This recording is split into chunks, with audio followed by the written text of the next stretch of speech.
Hello everyone, welcome to part 2 of Reshaping India's Political Map Class 8। तो आज हम पढ़ने वाले रेजिस्टेंस टू दी दिल्ली सल्तनत। ये दिल्ली सल्तनत फॉर्म हुई तो काफ़ी लोगों ने, काफ़ी डायनेस्टीज़ ने उन्हें रेजिस्ट भी करा होगा, राइट।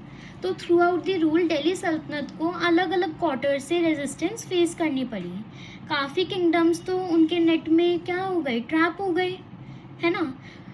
बट एक किंगडम था ईस्टर्न गंगा किंगडम, जो कि कालिंगा का था, जिसमें प्रेजेंट डे ओडिशा के पार्ट्स आते थे, बंगाल के आते थे और आंध्र प्रदेश के आते थे। उन्होंने बहुत रेजिस्ट करा और कभी भी वो अंडर नहीं आए दिल्ली सल्तनत के, ठीक है। उनके एक रूलर थे मिड 13th सेंचुरी में, नरसिम्हा वन, जिनको नरसिंघा देवा वन भी कहते हैं, ठीक है। उनको उनकी मिलिट्री स्ट्रेंथ के लिए जाना जाता था, ठीक है। और वो बहुत ज़्यादा कल्चरल ब्रिलियंस भी लाए थे दिल्ली सल्तनत में के टाइम पे अपने किंगडम में, ठीक है। यानी कल्चरल ब्रिलियंस, यू अंडरस्टैंड, ठीक है। तो उन्होंने दिल्ली सल्तनत को क्या करा, रिपेल भी करा। उन्होंने दिल्ली सल्तनत के गवर्नर जो थे बंगाल के, उन्हें डिफीट भी करा, ठीक है। उन्होंने सूर्य टेम्पल भी बनाया कोणार्क पे, जो कि प्रेजेंट डे ओडिशा में है, ठीक है। सूर्य टेम्पल यानी वो टेम्पल जहाँ पे पहली जो सन रे होती है वो फॉल करती है इंडिया में, ठीक है। तो तुगलक्स के टाइम पे मंसूरी नायक्स, तेलुगु चीफ्टेंस और 74 और चीफ्टेंस को लेकर उन्होंने कॉन्फेडरेसी फॉर्म करी और छोटे छोटे प्रोविंसेस जो दिल्ली सल्तनत के अंदर आते थे उनको डिफीट करके उनको कैप्चर करा, ठीक है। अब उन्होंने मोहम्मद बिन तुगलक की आर्मी को वारंगल, जो एक जगह थी जो प्रेजेंट डे तेलंगाना में है, वहाँ से एक्सपेल भी कर दिया 1330 से 1336 के बीच में, ठीक है।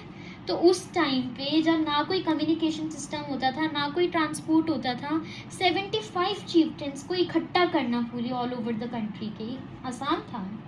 बिल्कुल भी नहीं। तो उस टाइम सोचो कितना डिफिकल्ट टास्क था, उसके बाद भी दे सक्सीडेड, ठीक है।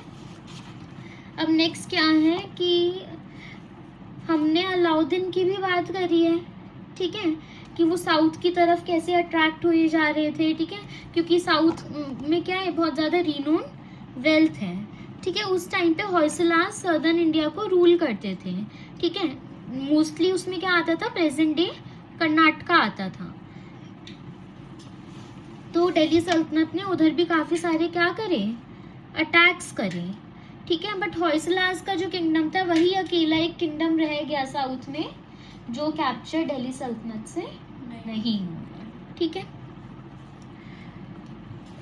तो इन अटैक्स की वजह से होयसला किंगडम काफ़ी ज़्यादा वीकेंड हो गया था और इंटरनल कन्फ्लिक्ट्स भी हुए काफ़ी सारे, जिस वजह से जो होयसला किंगडम था वो डिक्लाइन हो गया और मिड 14th सेंचुरी में विजयनगर एम्पायर में ही क्या हो गया, एब्जॉर्ब हो गया, ठीक है। तो at the end Vijayanagar empire में आया, पर दिल्ली सल्तनत के अंदर तो अभी भी नहीं गया, ठीक है। दिल्ली सल्तनत के अंदर तो नहीं ज्वाइन हुआ, at the end Vijayanagar empire में ज्वाइन हो गया, ठीक है। तो एक स्कल्पचर भी दिखा रखा है फिगर 2.9 में, ठीक है, जिसमें क्या दिखा रहे हैं, स्टोरी नरेट कर रहे हैं होयसलास एम्ब्लेम की, ठीक है। एक कन्नडा फोकलोर है जो कि साल एक पर्सन है, यंग मैन है, जिसने अपने गुरु को बचाने के लिए एक लायन से फाइट करी थी, ठीक है। उसको रिप्रेजेंट कर रहे हैं, देखो एक पर्सन लायन से फाइट कर रहा है, ठीक है। तो इसी वजह से क्या नाम मिला इस डायनेस्टी को, होयसला, सला पर्सन का नाम, होय यानी स्ट्राइक, ठीक है।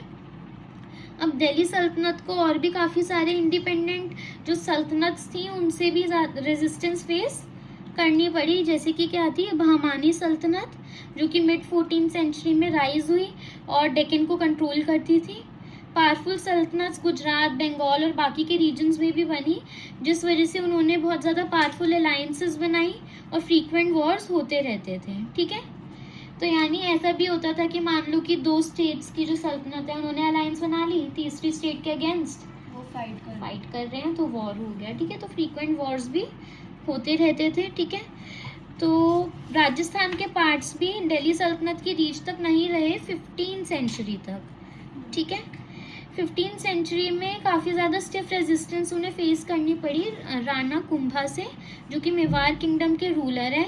जिन्होंने भी इन सारी सल्तनत के इन्वेजन को अभी तक रिपेल करा था। ठीक है, कुंभलगढ़ फोर्ट की बात करें तो वो राणा कुंभा ने बनाया था 15th सेंचुरी में अरावली हिल्स में, जो कि मेवाड़ का स्ट्रॉन्ग होल्ड था। ठीक है, क्योंकि उस टाइम जो राजपूत किंगडम था, ठीक है, जो कि सेंट्रल और सदर्न पार्ट ऑफ राजस्थान में था, वो क्या था, पूरा फॉरेस्ट से सराउंडेड था और फॉरेस्ट के स्टीप स्लोप थे। ठीक है, अब स्टीप स्लोप थे, 36 किलोमीटर लॉन्ग वॉल थी, जो कि one of the longest continuous walls है। इस वजह से किसी का भी उधर इन्वेड करना बहुत ही डिफिकल्ट था। और फॉरेस्ट में तो वैसे ही आप समझ लो, फॉरेस्ट में जो इंसान रहता है उसको ही फॉरेस्ट की सारी प्लेसेस, ज्योग्राफी के बारे में पता होगा ना। कोई नया किंगडम उसे अटैक करने आ जाएगा तो ऑब्वियसली फॉरेस्ट, वॉल, इन सब चीज़ों के आगे तो वो वीक ही पड़ जाएगा और स्ट्रॉन्ग आर्मी होने के बाद भी वो डिफीट नहीं, हाँ, हो जाएगा या उन्हें डिफीट नहीं कर पाएगा, एक ही बात है। ठीक है, तो ये क्या हो गया हमारा रेजिस्टेंस टू दिल्ली सल्तनत। ठीक है, अब इसके बाद है हमारी नेक्स्ट विजयनगर एम्पायर। ठीक है, हम विजयनगर एम्पायर, देन मुगल्स वगैरह, इन सबको 1-1 गो में कंप्लीट करेंगे। तो उससे पहले आप एक बार NCERT से ही रीड आउट कर लो।